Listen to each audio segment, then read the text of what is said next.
ময়লা হাত ঝাড়া ফেলো, ঝাড়া ফেলো, ঝাড়া তো ঝাড়া তো ময়লা। তুমি হাত দিয়ে কিভাবে ঝাড়ো? দুইটা হাত দিয়ে এভাবে এভাবে। হ্যাঁ, তোমার পকেটে কি আছে? পকেটে কিছু নাই? তোমার আম্মাকে কিছু দাও না, মাম্মাকে ঈদের সালামি দাও। মাম্মাকে কি দিয়েছে? ঈদের সালামি কোথায়? এটা দেখে অবাক হয়ে যায়। তো মাম্মাকে এখানে কিসি করে দাও, সালামি দেওয়া হয়ে যাবে। Thank you.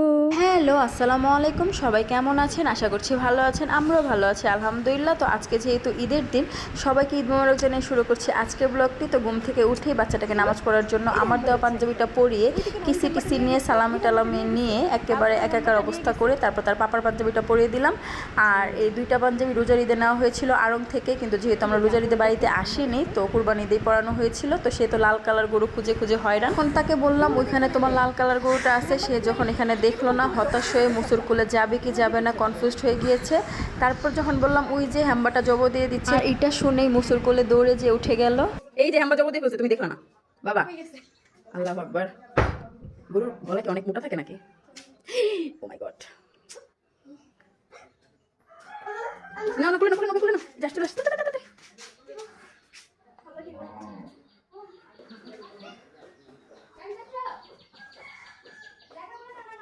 বাগ বেবি, এই যে বেবি। এই তো গরু জবর টবর পর্ব শেষ করে তাকে মুসুর কোলে দিয়ে আমি ফ্রেশ হয়ে গিয়েছিলাম। মানে ফ্রেশ বলতে গেলে ঈদের গোসল টোসল শেষ করে তারপর রেডি হয়ে গিয়েছিলাম। গ্রিন অ্যান্ড রেড কালার একটা ড্রেস পরেছিলাম, সাথে ম্যাচিং করে নীল পলিশ দিয়েছিলাম।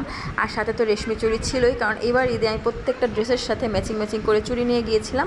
তো এদিকে বাচ্চাদের আমি খাওয়াচ্ছিলাম, আর ওইদিকে অনেকগুলো মানুষ মানে মাংস নেওয়ার জন্য আসছিল। তো এদিকে বড় ভাবি মাংস কাটাকাটি ভাগ করছিল, তারপর আমার দেবর ছোট ছোট প্যাকেট করছিল মানুষদের দেওয়ার জন্য, আশেপাশে প্রতিবেশীদের দেওয়ার জন্য। ওইদিকে আমার হাজব্যান্ড অনেক মানে কাটাকাটি করছিল। তারপর আরেকটা মানে হাজব্যান্ডের বড় ভাইকে কি বলে আমি জানি না, ওরাও মাংস কাটাকাটি করছিল সবাই। তো তারা হঠাৎ করে ডিমান্ড করলো চা খাবে। তারপর চলে আসলাম চা বানানোর জন্য সব ভাইদের জন্য, বাবা তারপর হচ্ছে সবার জন্য চা বানিয়ে নিয়ে গেলাম। সাথে বিস্কিট দিয়েছিলাম আর পানি কোক, এগুলোর তো ডিমান্ডে শেষ ছিল না। মানে বাড়িতে কষাই হলে যা হয়, বাড়ির মানুষ কষাই হলে যা হয়। তো এই তো চাটা দিয়ে এদিকে মেজু ভাবি আর সেজভাবে রুটি বানাচ্ছিল, আমি অল্প কয়েকটা বানিয়েছি, বেশিরভাগ ছেঁকেছি। তো এখন মা রুটিগুলো ছেঁকছে আর এদিকে ভাবিরা রুটি বানাচ্ছিল, আর কাজের মহিলা অল্প একটা রুটি বানিয়ে দিয়েই দৌড়। তো যাই হোক, এদিকে গরুর মাংস মা রান্না করছে, আমি আবার একটু শর্ট নিয়ে নিলাম, লাস্টে কাঁচামরিচ দিয়ে দিয়েছিল। এই তো রেডি রান্না করার সাথে রুটি অনেকগুলো বানানো হয়েছিল, যেহেতু ননাস টনাস বা ননদের বাড়িতে মাংসের সাথে দেওয়া হবে। তারপর আমার খাওয়ার পালা।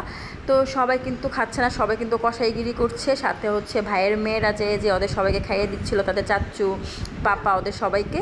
তারপর আমি খেয়ে দিয়ে চলে আসলাম বড় ভাবির একটা দায়িত্ব করতে, সেটা হচ্ছে প্যাকেটের মধ্যে লিখে লিখে রাখা যে কার কোন পোটলা মাংস, সেটা আর কি বোঝার জন্য আমি লিখে দিচ্ছিলাম, আর ভাবি প্যাকেট করে করে ঢোকাচ্ছিল। তারপর বাড়ির বড় মেয়ে, সেজো মেয়ে, ছোট মেয়ে, ননদ সবাই মিলে বায়না করলো আমার হাতের খিচুড়ি খাবে। তো মাংস যেহেতু রান্না করাই আছে, তো খিচুড়ি রান্নাতে তো কোনো সমস্যা নেই।